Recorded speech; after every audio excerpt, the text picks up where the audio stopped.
청원 게시판을 폐쇄해 주시면 감사하겠습니다. 지금 여기 청원 게시판은 그냥 아무거나 다 들고 와서 폐지해달라고 하고 있습니다. 정말 필요한 것도 아닌 이상한 걸 들고 와서 폐지해달라고. 여기 게시판은 이미 그냥 N사의 카페 자유 게시판과 비슷합니다. 그냥 청원 게시판을 폐쇄하는 게 좋을 것 같습니다. 청와대에서는 좋은 뜻으로 만들었지만 지금 몇몇의 국민들은 호의가 계속되면 권리인 줄 안다처럼 그냥 쓸데없는 것만 올리고 있습니다. 그냥 폐쇄가 맞는 것 같습니다. 청원동이 103명. 오늘 민소.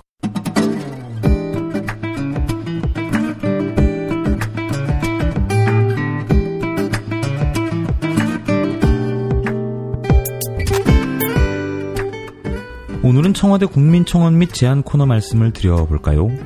홍준표 자유당 대표가 25일, 지난주 금요일이에요. 청와대 게시판을 폐쇄해달라고 청원을 올리겠다고 했어요. 본인이 올렸을 것 같진 않고요. 시켰겠죠? 네, 어쨌든요. 그래서 그 즉시 또 청원이 올라왔어요.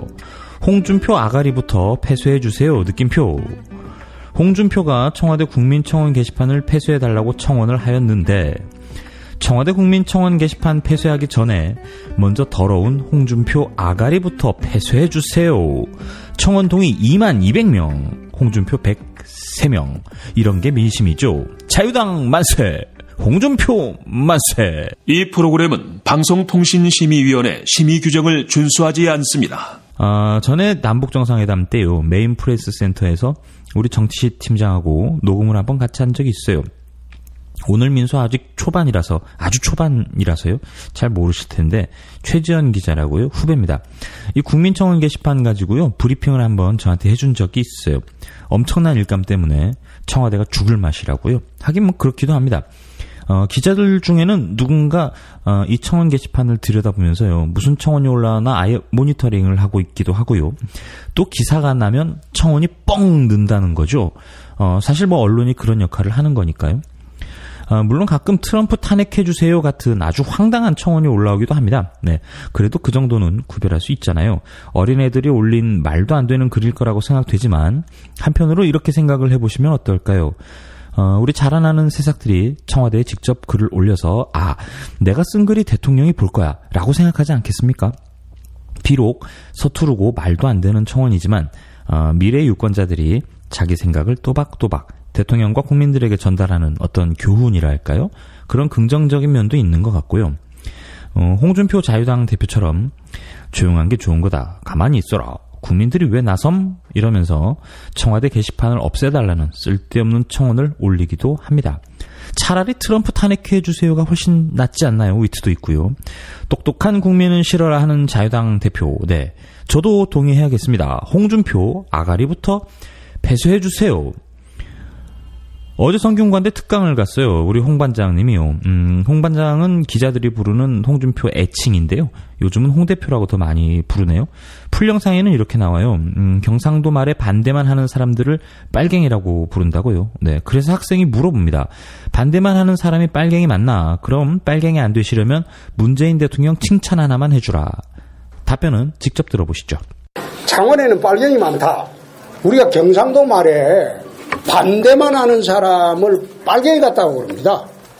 우리 필선 결의대회 하는데 그 앞에서 몇 사람이 모여가지고 막 떠들더라고. 나는 기자가 도둑고양이처럼 따라와가지고 도둑고양이처럼 따라온 줄 몰랐어요. 그래 나 물어보게 저 누구? 이러니까 지사할 때부터 반대하던 사람들입니다. 그래 내 창원에 빨갱이들이 많지. 그 이야기 했는데 그걸 마치 특정 집단을 향해서 한 것처럼 거두절미해버리고 하니까. 그 중에 반대만 하는 사람을 빨갱이라고 부른다는 거 맞습니까? 대표님께서 이제 빨갱이가 문재인 대통령 칭찬 하나만 해주십시오. 문재인 대통령 잘하고 있는 거 칭찬 하나만 해주십시오. 문 대통령은 난 늘상 이야기 그래 했어요. 대선 때 토론해 보니까 사람 참 진솔하더라. 아니 근데 진솔한 거하고 국가의 운영을 잘하는 거하고는 별개의 문제입니다. 지도자는 국가 운영을 잘해야 돼요. 국가 운영을 잘하는지 못하는지는 내가 보니까 못하고 있죠. 잘하고 있는 부분이 하나도 안 보이시나요? 그러니까 대체적으로 이렇게 비판을 하는 입장이시긴 하지만 그 많은 것들 중에 그래도 이건 그래도 비교적 봐줄만 하다라는 부분이 쇼는 기가 막히게 한다.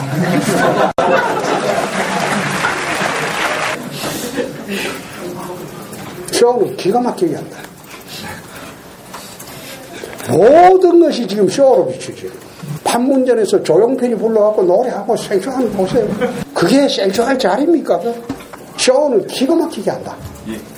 그건 좀 배워야 되겠다. 오늘 민소. 오늘 민소 함께하고 계십니다. 오늘 민소는 팟캐스트와 유튜브에서 오디오 콘텐츠로 제공되고 있는 프로그램이고요. 월요일부터 금요일까지 방송이 됩니다. 대단한 목적이 있는 건 아니고요. 민중의 소리, 네. 친구들을 많이 사귀자는 취지로 제작된 방송입니다. 그리고 메인 이벤트는 다 아실 테니까요. 혹시 넘어가는 중요한 뉴스들 콕콕 골라서 전해드리고 있습니다. 오늘 보니까 팟빵에 구독 44분 계시고요. 방송 좋아요가 8, 네. 곧 두 자릿수가 될 것이라고 확신하면서 방송 좋아요, 팟빵 구독 좋아요 팍팍, 유튜브도 구독 좋아요 팍팍 눌러주세요. 또 제가 주로 활동하는 유튜브 V스타라는 채널이 있는데요. 제가 관련된 링크는 댓글로 걸어놓겠습니다. 유튜브 V스타도 구독 좋아요 팍팍 눌러주세요. 부탁드리겠습니다. 댓글도 팍팍 달아주시고요. 유튜브나 팟캐스트 댓글들 다 읽어보니까요. 아무 때나 팍팍, 네, 아무데나 팍팍 달아주세요. 네, 뭐 살 좀 빼라 이 시키야 이런 것도 좋습니다. 네, 궁금하신 것도 올려주시고요. 아는 선에서 답해드릴게요. 이덕화 선생님 아시죠? 부탁해요. 해요. 네, 요거트님이요. 유튜브에서 자주 뵈는 분인데 팟캐스트로 달아오셨어요. 현석훈 기자님 톡톡 튀는 목소리와 좋은 소식들이 어우러져 기분을 경쾌하게 만들어주네요. 민소 고맙습니다. 구독 다운 하트 완료요. 네, 감사합니다. 부탁해요. 구독. 네.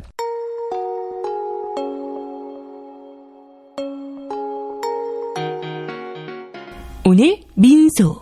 다시 국민청원으로 돌아와서 얘기 좀 풀어볼게요. 이 국민청원이요, 20만 명 이상 동의가 있으면 청와대가 반드시 대답을 해야 되는, 네, 그런 긍정적인 면이 있어요. 여성도 대한민국 국민 국가보호 요청 청원이 있었고요.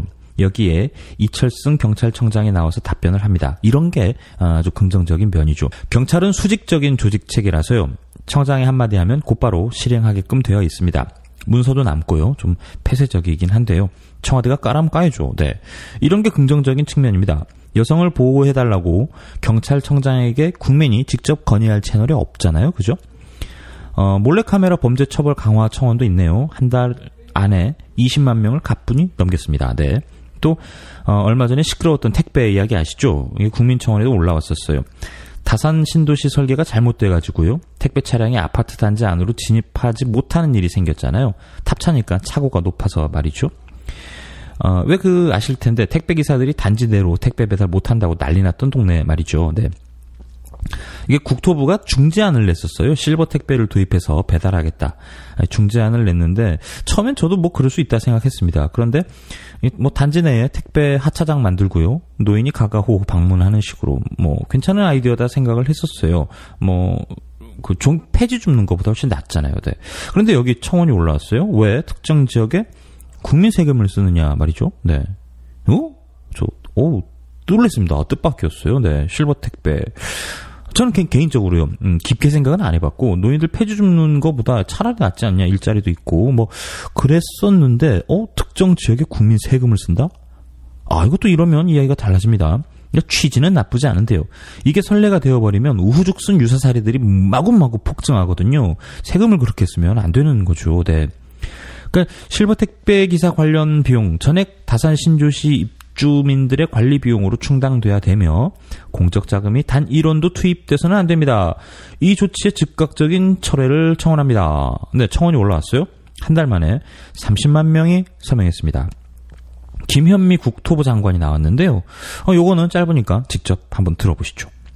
아파트 입구에서 받아서 거기 이제 그 택배 집합소에다 가지고 집 앞까지 이렇게 딱 배송을 해주면 어떨까라는 걸 했었는데, 예, 그 이후에 이제 이따가 답변을 해드리겠지만 동의하지 않거나 조금 생각이 다른 여러 국민들이 의견을 모아주셨고 정부가 굉장히 신속하게 대응을 하고 국민의 뜻을 겸허하게 수용을 한 그런 사례입니다. 그래서 오늘 심지어 이 사례에 대해서 지금 장관님이 직접 오셔서 답변을 해주신다 그래서 저희도 굉장히 송구하고 감사하고 그렇습니다. 네.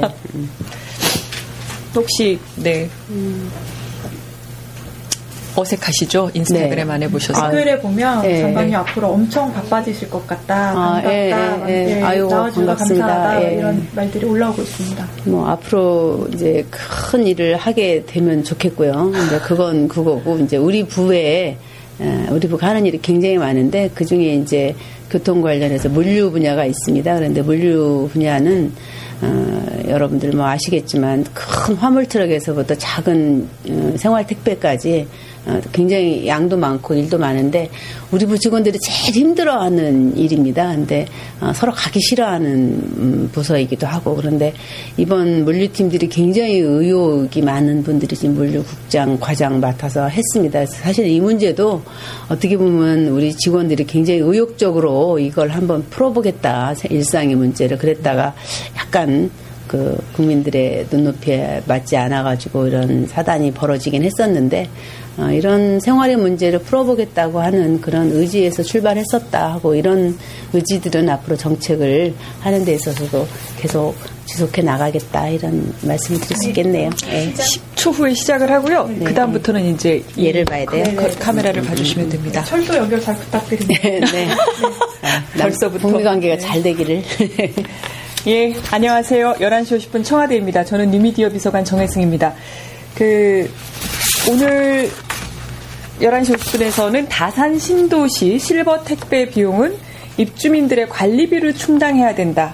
이런 청원에 대한 답변을 준비를 했습니다.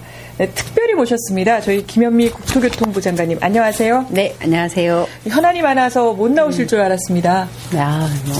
이거는 무려 국민의 28만 명이 청원에 보내주셨기 때문에 저희가 당연히 답을 드려야 된다고 생각합니다. 그리고 또 여러분들의 뜻과 맞지 않는 일들을 저희가 했었기 때문에 더더욱 예. 저희가 나와서 말씀을 드려야죠. 예. 어저께는 28만 명이었는데 오늘 아침에 보니까 그새 29만 명으로 또 몇 분이 더 지지를 해주셨습니다. 예. 사실 그 내용부터 간단히 좀 설명을 해주시면 좋겠습니다. 어떤 건인지. 네. 3월 초에 아파트 지상에서 약간 차량 사고가 있을 뻔했습니다. 그래서 4월 1일부터 해당 아파트에서 차량을 통제를 하게 됐는데요. 차량들은 모두 지하 주차장으로 들어가야 되는데 택배 차량은 지하 주차장하고 높이가 맞지 않아서 못 들어가게 됐습니다. 그래서 입주자들은 택배 차량을 개조를 하든지 교체를 해라 이런 이야기를 했고 대신에 이제 택배 물류들은 집에까지 배달을 해달라 이렇게 이야기를 하니까 이제 택배 기사들이 왜 국민 세금으로 특정 지역 택배 비용을 내야 하냐 이렇게 여론이 이제 다시 나오기 시작을 했고 그 발표한 다음 날 그 국민청원 20만 명 답변 기준을 넘겼습니다. 이 같은 국민의 뜻에 당시 정부는 대단히 신속하게 움직였습니다. 그날 바로 발표를 하셨잖아요. 예. 20만이 넘긴 다음에 저희가 이제 국민의 뜻을 받아서 이제 이 제도 시행하는 것을 처리하겠다 이렇게 말씀을 드렸습니다. 당초 사실은 아까도 말씀하셨지만 어려움을 해소하는 데 초점을 두고 중재안을 제시하셨다 이렇게 얘기를 하셨는데요. 네, 저희가 이제 이 일을 시작하게 된 것은 아파트 단지 안에서의 안전의 문제 그리고 택배 기사들의 어려움을 해결하겠다 이런 취지로 저희들이 중재에 나섰던 것입니다. 네. 이번 사안을 조금 더 살펴보면 일단 아파트 단지 내 교통 안전 이제 이 문제에 대한 관심이 출발점이었다 이렇게 볼 수가 있습니다. 이게 네, 아시겠지만 아파트 단지 내에서의 교통의 안전 문제도 저희 국토교통부가 해야 되는 일 중에 하나입니다. 그래서 여러분들 기억하시겠지만 얼마 전에 대전에 있는 아파트 단지 안 주차장에서 사고가 나서 한 어린이가 희생된 일이 있습니다. 그래서 이 문제에 대해서 경찰청장님께서 여기 나오셔서 답변을 하신 것으로 알고 있습니다. 그 답변을 마련하는데도 저희 국토부하고 쭉 상의를 해서 답변을 마련했는데 아파트 단지 내에서 차량을 서행하게 하는 그런 의무를 하도록 저희들이 제도 개선을 마련했습니다. 그러니까 사실은 아파트 지상에 차량을 못 다니게 하는 것은 안전의 문제고, 그렇죠. 그 말씀하셨듯이 지난번 청원에 이제 아파트 내에서는 서행 의무 이제 규제도 들어가고 이제 이런 상황인데, 그 지상 공원화 아파트라고 부르더라고요 이번에 하는데 이제 이런 경우가 앞으로도 늘어날 수 있을 것 같아서 이런 분쟁이 있을 수 있지 않나요? 말씀하신 것처럼 요즘에는 지상에 차량을 다니지 못하게 하는 아파트들을, 그런 구조를 가진 아파트들이 늘고 있습니다. 그래서 이 문제, 택배 차량의 문제를 해소하기 위해서는 지하 주차장의 높이가 현재는 2.3m로 되어 있거든요. 근데 택배 차량에 드나들기 위해서는 2.6m 이상이 되어야 됩니다. 물론 지금도 2.3m 이상이기 때문에 그렇게 지으면 되는데, 건설회사들이 이제 2.3 거기에 맞춰서 짓다 보니까 택배 차량들이 지하에 갈 수 없게 되는 이런 문제가 있어서 저희가 2.6m 이상으로 제도 개선을 하는 걸 한편으로 추진을 하겠고요. 두 번째는 지상에 그 차량이 다니는 아파트거나 다니지 않는 아파트이거나 아파트 단지 안에 들어가는 차량일 경우에는 저속 운행을 하게 한다든가, 또 택배 차량에 드나드는 시간을 일정 정도로 이렇게 제한해서 합의를 한다든가, 또 후진할 때는 안전장치를 부착한다든가 이렇게 하게 되면은 단지 내를 출입하는 차량들의 안전 문제가 어느 정도 해소가 될 수 있을 거고요. 그 다음에는 이렇게 해도 문제가 좀 합의가 안 될 경우에는 그 아파트 단지 입구에 이제 택배 물량을 보관할 수 있는 거점을 마련을 하고, 그 거점에서부터 집에까지의 택배를 전달하는 문제에 대해서는 비용을 누가 할 것인지 이런 문제에 대해서는 택배사와 주민들 사이에 합의를 해서 방안을 찾는 것이 있겠는데, 실버 택배는 그 중에 한 예라고 방안이라고 생각을 합니다. 근데 저희가 그 제안을 했었는데 국민 여러분들께서는 특정 단지에 혜택을 준다 이렇게 생각을 하셨던 것 같습니다. 실버 택배 자체는 굉장히 호평을 받던 정부 정책이었습니다. 이게 저희가 보건복지부에 확인을 해본 바 그 노인 일자리 창출을 위해서 2007년에 도입된 사업이고요. 그 택배 외에도 쇼핑백을 만들거나 혹은 뭐 CCTV 관제, 뭐 실버 카페, 여기에 60세 이상 적합한 분이 근무를 하면 정부가 최소한의 운영비를 지원을 합니다. 그래서 이 실버 일자리 사업에 작년에 5만 5천 명의 어르신이 혜택을 받았습니다. 이 중에서 그 일부가 이제 그쪽에서 근무를 하신 거죠? 노인 어르신들 일자리 중에서 2,100명 정도가 이제 실버 택배에서 일을 하시는 건데요. 이제 하시는 일들이 물류 창고에서 이제 물건을 분류한다든가, 아니면 이제 실버 거점, 택배 거점에서부터 집에까지 물건을 전달한다든가 이런 일들을 하시는데요.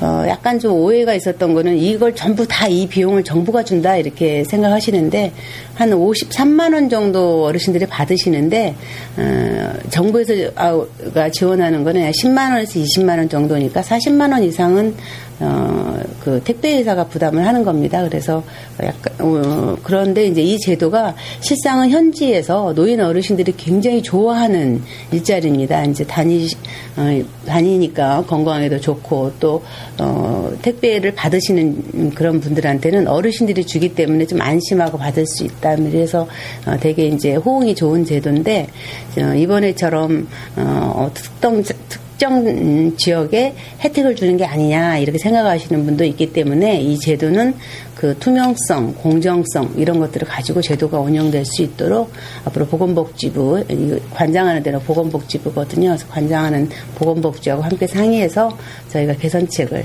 마련하도록 그렇게 하겠습니다.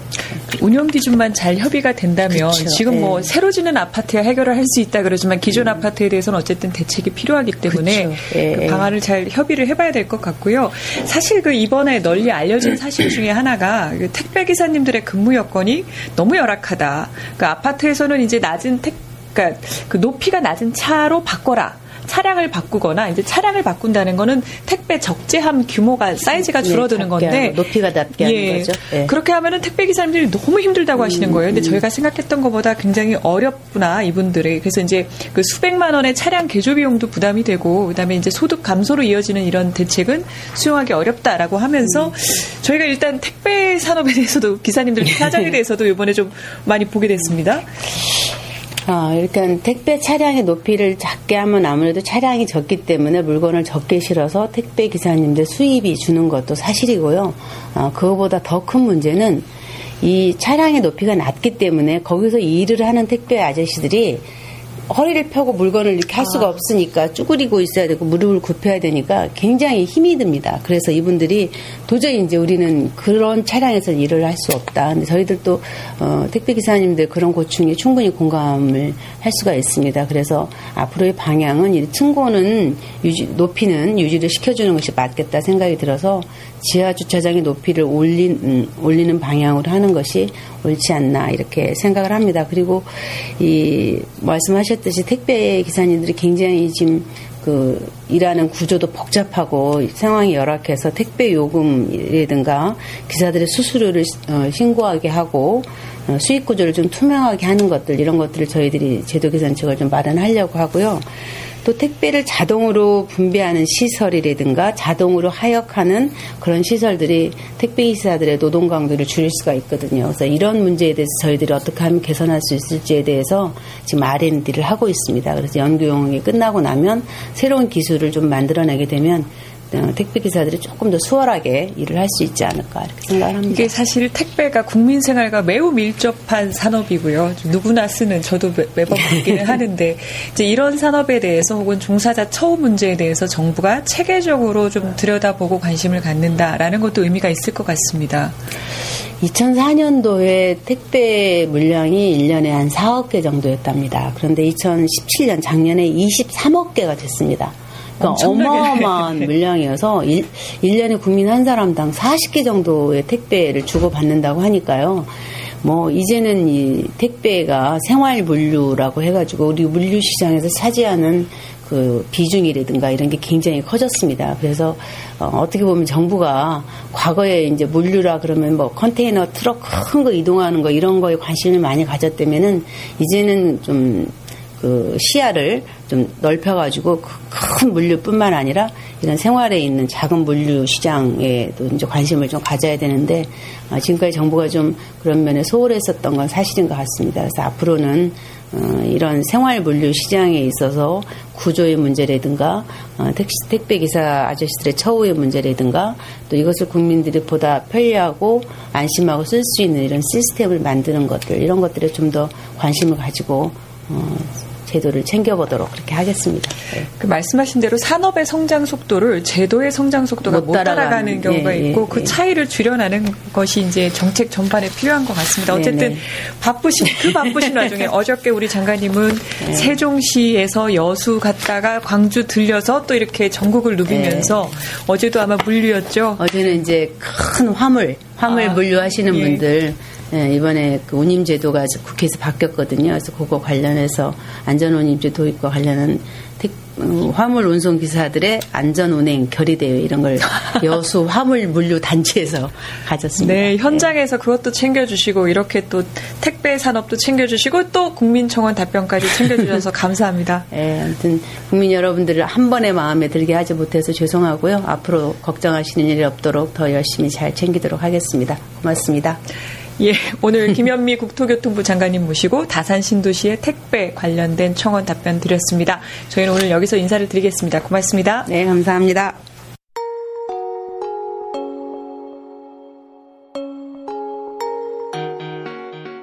오늘 민소. 어제 청와대 수석보좌관 회의 문재인 대통령이 모두 발언해서요 26일 이루어진 남북정상회담에 대한 의미를 짚었습니다.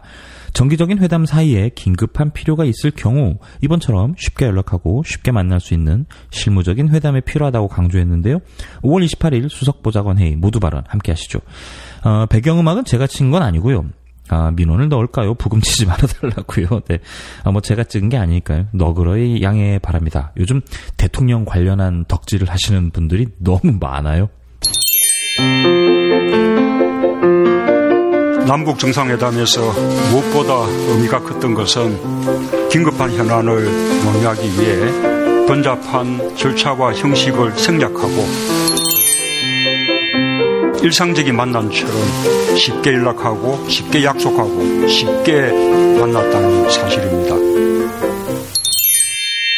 남북 정상회담에서 무엇보다 의미가 컸던 것은 남북의 정상이 긴급한 현안을 논의하기 위해 번잡한 절차와 형식을 생략하고 일상적인 만남처럼 쉽게 연락하고 쉽게 약속하고 쉽게 만났다는 사실입니다. 남북 간의 지난 판문점 회담이나 올해 가을에 예정되어 있는 평양 회담처럼 격식을 갖춰서 정기적인 회담을 갖는 것은 남북관계 발전을 위해 매우 중요한 일입니다.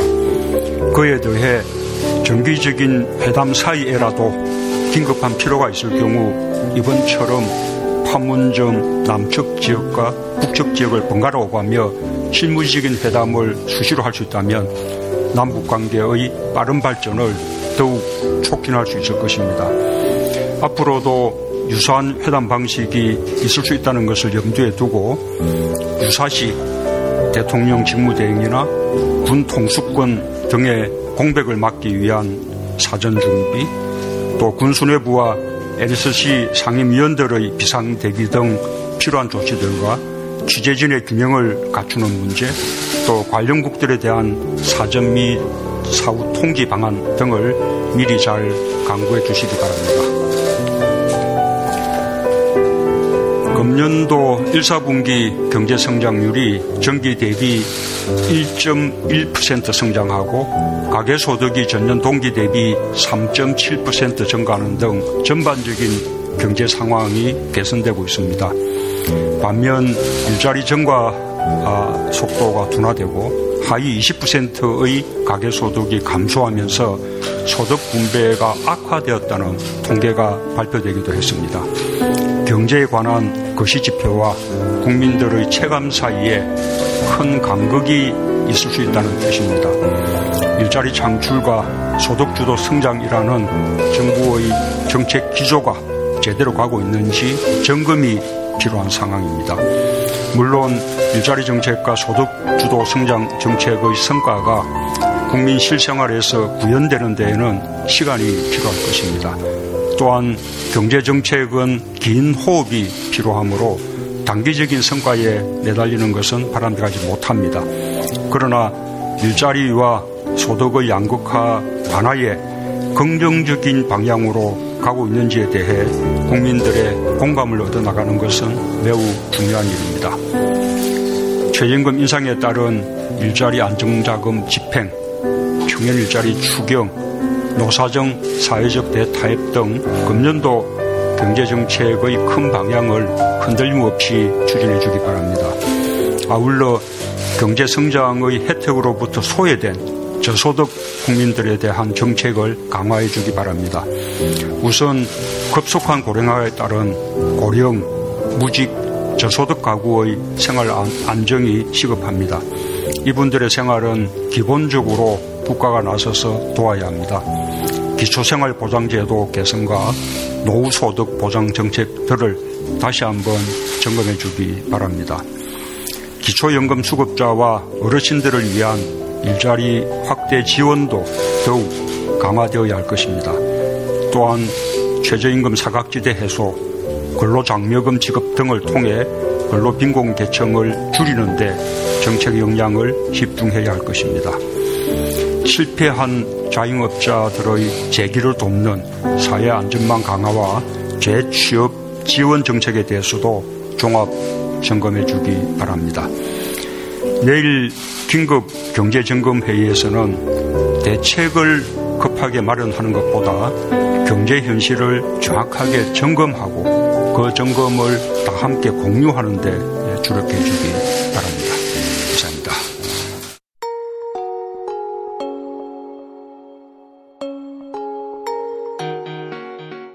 오늘 민소. 네, 쇼티 꼬꼬마들 주 52시간 노동을 다뤘습니다. 이거 좀 살짝 어려운 이슈인데요. 명암이 좀 있긴 해요. 생산직 같은 경우는 아마 연봉이 좀 줄어들 수도 있어요. 하지만 노동시간은 계속 줄어들어야 합니다. 생산직은 초과수당으로 돈을 벌잖아요. 반발이 좀 있을 것 같은데 바로 그게 문제예요. 임금이 너무 낮은 게 문제입니다. 초과수당을 임금에 포함시키고요. 야근, 특근, 잔업을 없애는 방향으로 가닥을 잡아 나가야 합니다. 쇼티 꼬꼬마들의 이야기 함께 하시죠. 정혜림 아나운서가 전해드립니다. 저녁이 있는 삶. 내겐 거리가 먼 이야기 같았지만 이제 현실이 될 수도 있습니다. 주 52시간 근무제. 7월부터 시행될 이 제도가 우리 생활에 어떤 변화를 줄지 알아보겠습니다. 일단 법이 어떻게 달라졌나 살펴보죠. 기존의 근로기준법은 주당 68시간 근무, 평일 근무와 휴일 근무가 합쳐진 거죠. 개정된 근로기준법은 주 52시간, 사라진 16시간의 마법은 바로 휴일 근무가 사라진 겁니다. 정확히 말하자면 휴일 근무 시간은 평일 야근 시간으로 포함이 된 건데요. 정리하면 주 52시간 근무란 평일 근무는 40시간 그대로 하고 평일 야근과 주말 근무 모두 합해서 12시간을 넘지 않는다는 거. 법만 그렇고 실제로는 주말 근무가 넘쳐난다고요? 이 현실을 바꿔줄 놀라운 비밀이 바로 요일에 숨어 있습니다. 뭔 소리냐? 자세히 살펴볼게요. 지금도 법으로는 주 52시간으로 되어 있습니다. 주 40시간 근무 외에 연장 가능한 시간이 12시간. 그런데 여기에 요일의 법칙이 마술을 부립니다. 일주일이 7일이잖아요. 그런데 고용노동부는 5일로 계산합니다.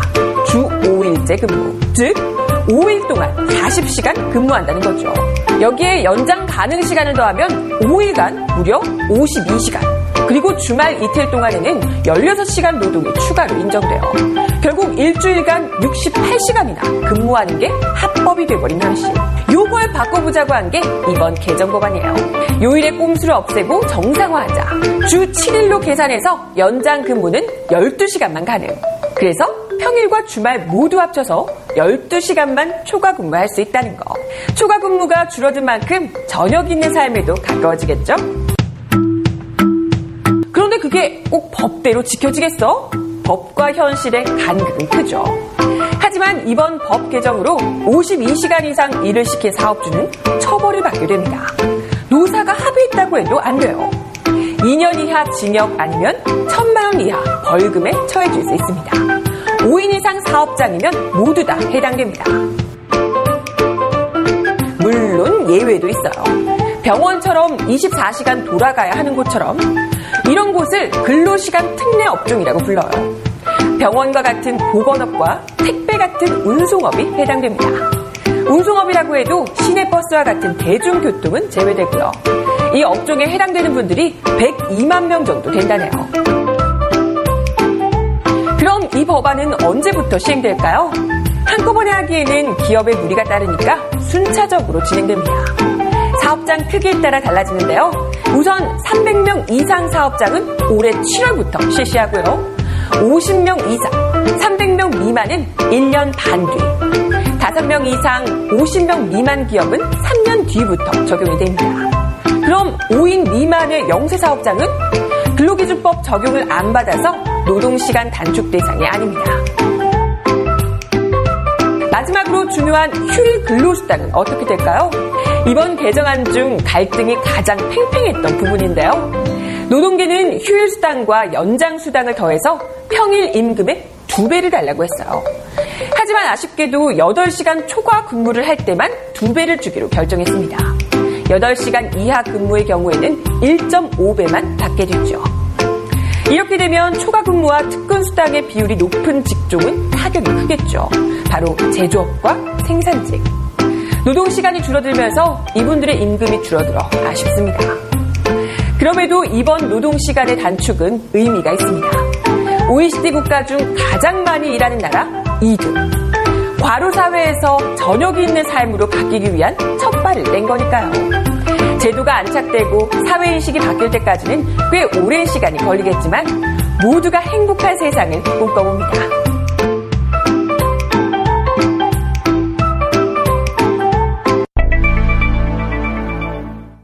앞서 말씀드렸는데요. 경비원이나 생산직 24시간 근무하는 보안 관련 직업들 임금 삭감의 여지가 있어요. 네, 이 부분에 대해서는 대책이 필요합니다. 네. 오늘 민소. 아이고, 팟캐스트는 역시, 네, 유튜브도 역시 막말 홍준표 대표를 좋아하시는 분들이 이렇게도 많이 계신 줄 미처 몰랐습니다. 당분간 홍 관장님 이야기 아주 많이 전해드릴 거예요. 선거 때까지. 네, 홍준표 대표님이 가시는 길이 꽃길이자 역사입니다. 계속 문재인 대통령 씹고 까고 돌려치고 욕하세요. 계속 그렇게 해주세요. 부탁드리건대 지방선거까지만 계속 그래주시면 자유당 문 닫는데 정말 큰 도움이 됩니다. 계속 막말 부탁드리고요. 개인적으로 근현대사에서 대한민국의 위인 셋을 꼽으라면요. 단언컨대 최순실, 박근혜, 그리고 홍준표 이 세 분입니다. 저는 정치부 시절에요. 절대 불가능할 줄 알았어요. 이 지역주의. 이 지역주의 정말 지역감정 징글징글 하잖아요. 이게 뭐 아무 말 대잔치를 좀 하면 삼국시대부터 그랬잖아요. 네, 고구려 백제 신라, 네, 노론소론, 네, 예, 아무 말 대잔치입니다. 네, 이걸 단박에 깨주신 분이 바로 최순실 씨 아닙니까? 최순실 씨, 네, 촛불로 대동단결이요. 박근혜도 여기 포함이 되죠. 민자당 때부터 테크트리 타고 올라오신 신한국당, 한나라당, 차떼기, 부정부패, 새누리당, 친미 4대 매국수구 보수 꼴통 집단들 집합소, 기어이 원조격인 자유당으로 다시 돌아왔잖아요. 이 자유당 지지율 날로 깎아주시는 분 누굽니까? 홍 대표님이잖아요. 홍준표 대표님. 홍준표 대표님을 우러러 노래 한 곡 띄워드릴까 해요. 너 신 아니야.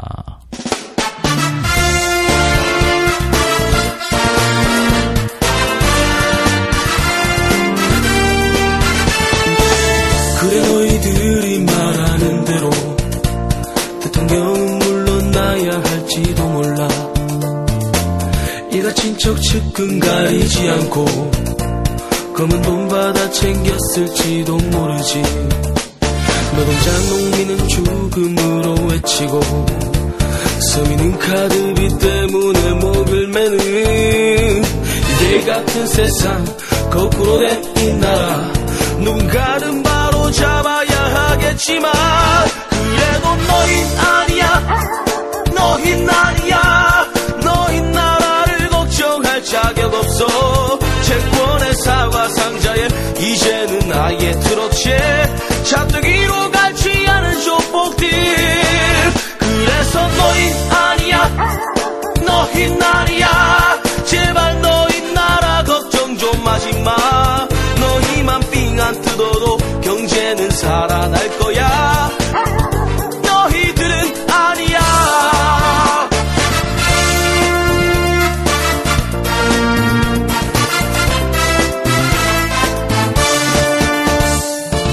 그래 너희들이 말하는 대로 전투병 파병이 국 이길지도 몰라. 밥 때문에 나라가 망하고 검찰의 수사는 쇼인지도 모르지.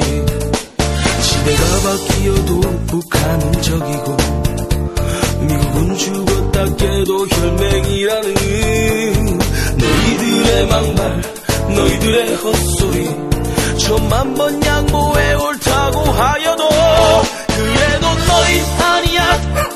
너희 아니야. 너희 나라를 걱정할 자격 없어. 정황을 위해 죽으라. 전두환이 영웅이라 선동하고 찬양했던 지라시. 그래서 너희 아니야. 너희 아니야. 제발 너희 나라 걱정 좀 하지마. 너희만 찌그러져도 세상은 좋아질 거야. 너희들은 아니야.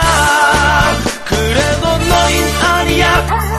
너희 아니야. 너희 나라를 걱정할 자격 없어. 채권의 사과 상자에 이제는 아예 트럭에 차떼기로 갈지 않은 조폭들. 그래서 너희 아니야. 너희 아니야. 제발 너희 나라 걱정 좀 하지마. 너희만 삥 안 뜯어도 경제는 살아날 거야. 너희들은 아니야. 너희들도 아니야. 너희들은 손잡고 나가 있어. 오늘 민소. 사실은 이게 톱뉴스입니다. 방탄소년단이요. 네, 대통령이 축전을 보냈죠. 차비가 없어서 걸어다니던 소년들, 자장면값 2,000원을 지불하고 작은 지하실에서 숙식하면서 꿈을 키워갔던 소년들. 이제 빌보드를 씹어삼킬 만한 가수로 지구촌을 흔들고 있습니다. 제가 주목했던 건 바로 이 부분인데요. 첫 줄입니다. 대통령 축전 첫 줄이에요. 제가 참 문재인 대통령 성대모사를 할 수 있었으면 참 좋겠습니다. 감안하고 들어주세요. 노래를 사랑하는 7소년과 소년들의 날개 아미에게 축하 인사를 전합니다. 바로 이 부분인데요. 대통령이 모든 걸 다 알 수는 없잖아요. 네, 아마 탁현민 행정관이 썼을 거라 추측이 되는데 요즘 아이돌 산업시장 내 가수 1등 만들기 같은 프로젝트가 돌아요. 너무 자세히 설명드리면 이해하기 어려우실 테니까요. 예를 들면 트위터로 라디오 방송국이 신청곡을 넣던가요? 아니면 일명 스밍이라고 합니다. 스밍. 스트리밍의 줄임말이에요. 스밍. 우리나라 멜론 차트 같은 거 있죠. 휴대폰 2대 들고 계속 틀어놓는 거예요. 일종의 팬덤 문화인데요. 그래서 숱한 아티스트들이 수상소감에 이상은 팬 여러분들의 것이라고 누누이 말을 합니다. 방탄소년단도 그렇게 하고 있죠. 틈만 나면 아미 감사합니다 라고 아미라고 언급을 합니다. 축전 첫 줄에요. 7소년과 소년들의 날개 아미에게 축하 인사를 전합니다 라는 건 모든 걸 다 꿰고 있다는 뜻이죠. 모두 잘하는 건 아니지만요. 저는 전문 보고 참 뿌듯했습니다. 연예부 기자라서 저만 그런진 모르겠어요. 과거 김대중 대통령이 친필로 가수 서태지에게 고맙다는 편지를 건넨 장면도 오버랩 되더라고요. 발해를 꿈꾸며 통일 노래를 불러줘서 고맙다는 뜻이었죠. 문재인 대통령 축전 전해드릴게요. 네, 대통령 목소리가 아니어서 죄송합니다. 정혜림 아나운서한테 좀 부탁할까 했는데요. 요즘 우리 혜림이 너무 바빠요. 네. 문재인 대통령 축전 전문. 노래를 사랑하는 7소년과 소년들의 날개 아미에게 축하의 인사를 전합니다. 세계의 젊은이들이 방탄소년단의 노래와 춤, 꿈과 열정, 위안을 받고 용기를 얻었습니다. Love Yourself 전 Tear. 앨범이 미국 빌보드 200 1위에 오른 것을 축하합니다. 영어가 아닌 언어로 12년 만이고 한국 가수 최초입니다. 방탄소년단의 뛰어난 춤과 노래에는 진심이 담겨 있습니다. 슬픔을 희망으로, 다름을 같음으로 변화시키는 마법 같은 힘이 있습니다. 7멤버 각자 자신이 누구인지 어떻게 살고 싶은지를 노래에 담아 지역과 언어, 문화와 제도를 뛰어넘었습니다. 방탄소년단에 의해 한국 대중들은 세계 무대를 향해 한 단계 더 도약했습니다. 우리 젊은이들이 K-팝이라는 음악의 언어로 세계의 젊은이들과 함께 삶과 사랑, 꿈과 아픔을 공감할 수 있게 되었습니다. 빌보드 핫 100 차트 1위도 하고 그래미상도 타고 스타디움 투어도 하고 세계에서 가장 영향력 있는 가수가 되고 싶다는 방탄소년단의 꿈을 응원합니다. BTS와 함께 세상을 향해 자신의 목소리를 내고 있는 팬클럽 아미도 응원합니다. 10대들에게 가해지는 편견과 억압을 막아내겠다는 뜻의 방탄. 지금까지 진, 슈가, 제이홉, RM, 지민, 비, 정국 7소년의 이름 하나하나를 기억해야겠습니다. 여전히 새로운 시작입니다. 멋진 모습으로 우리 국민들, 세계인들에게 감동을 나눠주어 고맙습니다. 2018년 5월 28일 대통령 문재인 대독.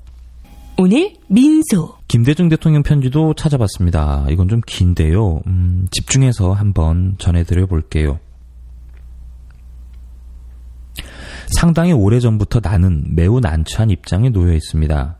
사무실로 전화나 편지를 통해 청탁을 해오고 있는 10대, 20대의 젊은 민원인들 때문입니다. 젊은이들의 부탁인 만큼 나도 가급적 도움이 되고 싶지만 그럴 수도 또한 그럴 성격의 문제도 아닌 것 같으니 여간 고민스러운 게 아닙니다.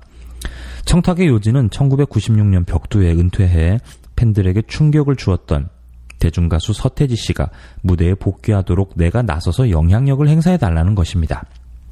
민원인들은 물론 서태지 씨의 열성적인 팬들입니다.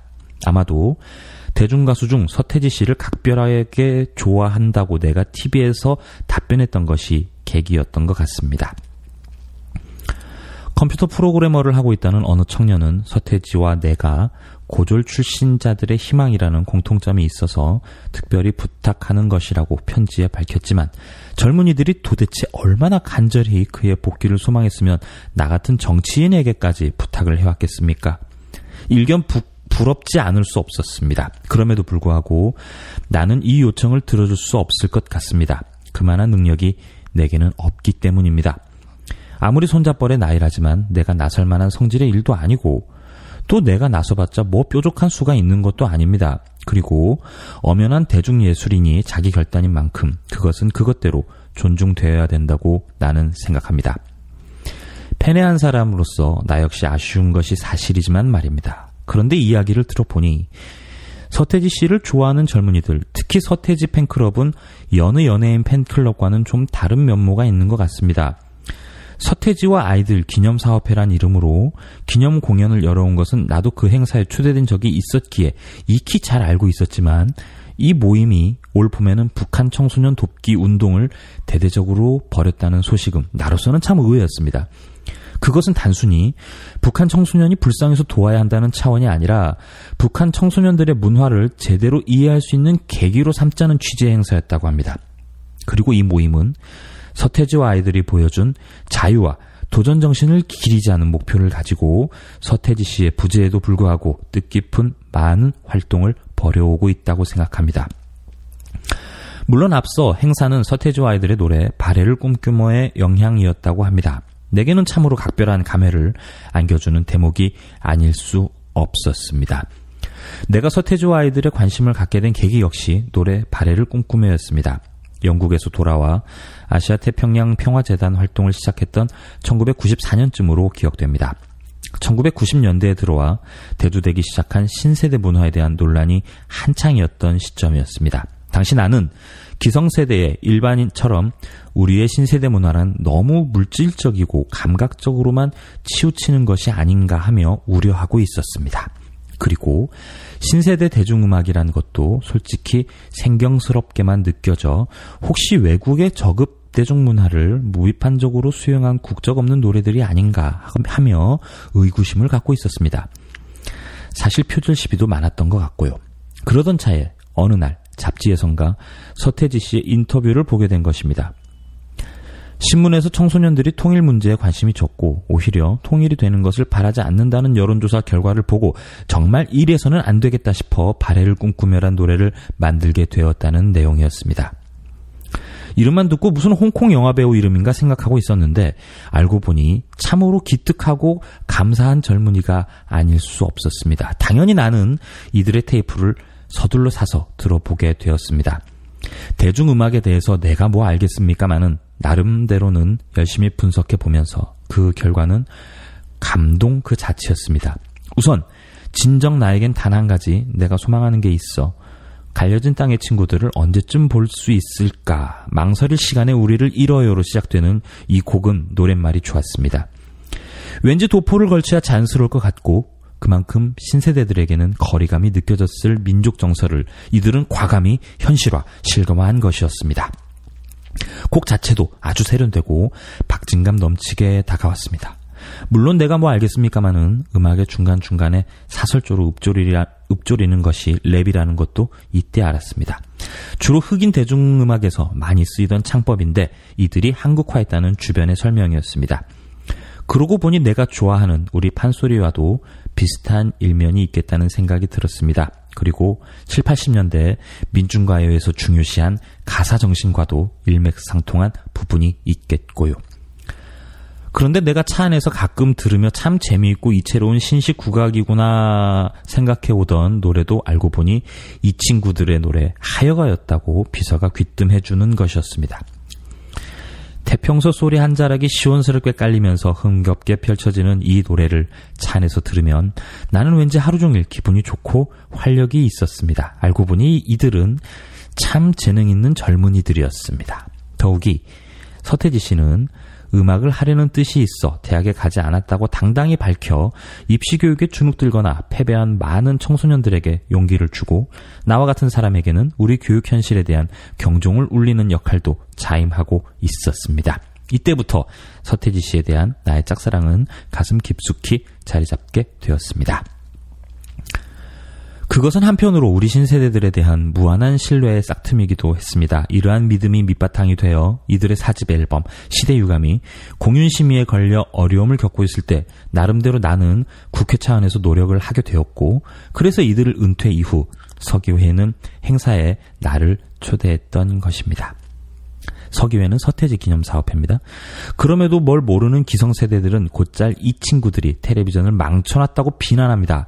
아마도 서태지와 아이들 이후 범람하게 된 댄스 그룹들 때문인 것 같습니다. 그런데 이와 관련한 이야기 한 토막이 갑자기 떠오릅니다. TV에서 배우 박중훈 씨가 랄라라 하고 흐느적거리며 트위스트 춤을 추는 무슨 맥주 광고를 보다가 생각난 일화입니다. 내가 젊은 시절 국회의원이었던 시절 내한한 클리프 리처드라는 인기 가수의 공연을 보고 한국일보에 기고했던 글이 담았던 일화이기도 합니다.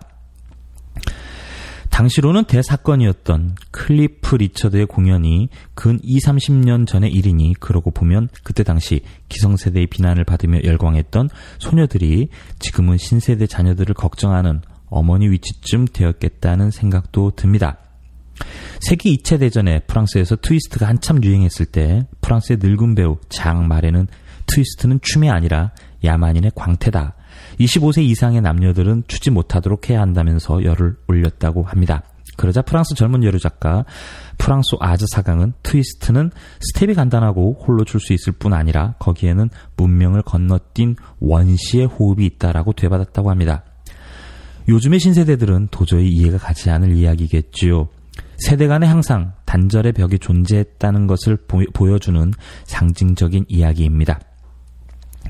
얼마 전 신세대들을 대상으로 한 여론조사에서 신세대들 3명 중 1명이 전쟁이 나면 도망가겠다고 응답했다는 결과가 실문에 실려 기성세대들을 경악해 한 일이 있었습니다.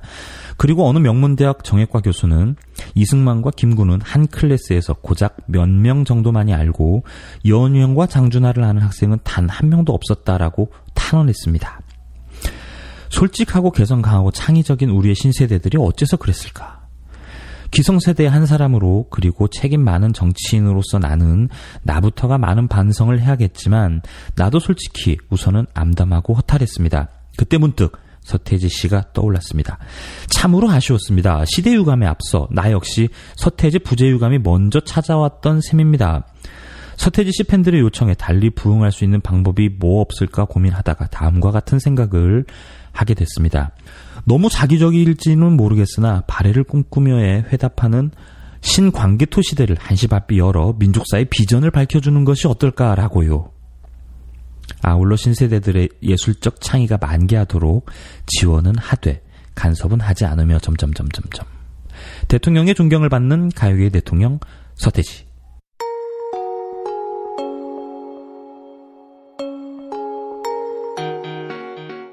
오늘 민소. 김대중 대통령, 노무현 대통령이 참 그리워지는 6.15 남북공동선언 14선언, 그리고 판문점 선언. 그 역사를 살아가는 과정에서 이명박도 만나고 박근혜도 만나고 네이버에서 쫓겨나기도 하고요. 월급이 끊기기도 하고요. 그래도 잡초처럼 살아남아 판문점 선언도 보고 역사적인 조미정상회담 문턱에 놓여 있습니다. 제가 신혼여행을 금강산에 다녀왔는데요. 제 처와 연애하던 시절에 자동차로 백두산을 가자고 약속을 했더랍니다. 꿈이 실현될까 매우 노심초사 지켜보고 있는데요. 기어이 우리 대에 각오야 많은 거죠. 대전환의 시대에 우리 촛불 시민 여러분들과 두벅두벅 한 걸음을 갑니다. 한반도의 평화와 통일 진심으로 기원합니다. 오늘 민소. 김대중 대통령의 안목을 보여주는 글이죠. 일부러 좀 긴 편이 있습니다만 다 전해드렸습니다. 김대중 대통령이 없었다면 방탄소년단도 없었을 거예요. 인터넷 강국 코리아, 김대중 대통령 작품이잖아요. 누군가의 성견 지명은 이렇듯 나비 효과가 돼서 돌아옵니다. 얘기가 길어지니까요. 오늘 말고요. 언제 한번 대한민국의 인터넷 역사를 다뤄보도록 할게요. 재미있는 비하인드 스토리가 많습니다. 이게 줄 세우는 건 정말 싫은데요. 팟빵 말이죠. 팟빵. 네. 좋아요 14, 구독 44. 네, 이게 순위랑 상관이 있는 건가요? 네. 오늘 912등입니다. 네. 1000등 안에 들어왔어요. 네. 912등. 네. 내일은 800등 안에 들어갈 수 있을까요? 네. 그거 되게 신경 쓰이네요. 네. 오늘 민소. 네. 오늘은 여기까지 하겠습니다. 저는 연예팀 현석훈 기자였고요. 내일 다시 찾아뵐게요. 고맙습니다.